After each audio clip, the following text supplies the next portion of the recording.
Dans cette vidéo, nous allons voir comment déterminer un angle à l'aide du parallélisme de deux droites.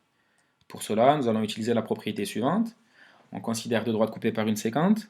Si ces deux droites sont parallèles, alors les angles alternes internes formés sont égaux. Par exemple ici, les angles envers. Voyons comment exploiter cette propriété sur deux exemples. Le premier, c'est le suivant, où on nous demande de déterminer l'angle OPN. Je peux commencer par identifier cet angle sur la figure, ici, et l'angle qui lui est alterne interne, AOP. Donc je vais pouvoir écrire que les angles OPN et AOP sont alternes internes. De plus, d'après l'énoncé, les droites AB et MN sont parallèles. C'est la condition fondamentale pour pouvoir appliquer la propriété. Donc, toujours d'après cette propriété, l'angle OPN est égal à l'angle AOP.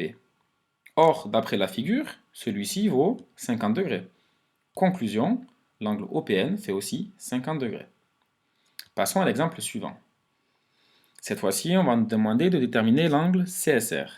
Il est là. Toujours pareil, j'identifie l'angle qui lui est alterne interne, ça va être l'angle PRS. Seulement, je ne connais pas la valeur de cet angle. Donc je vais devoir dans un premier temps la calculer. Pour cela, je vois que l'angle qui est marqué en jaune fait 180 degrés, c'est un angle plat.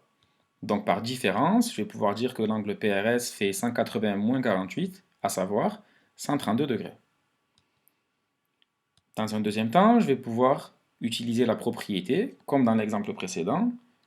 J'écris que les angles CSR et PRS sont alternes internes et que les droites PF et AC sont parallèles.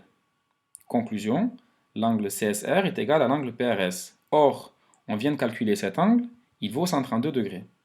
Conclusion, l'angle CSR fait aussi 132 degrés.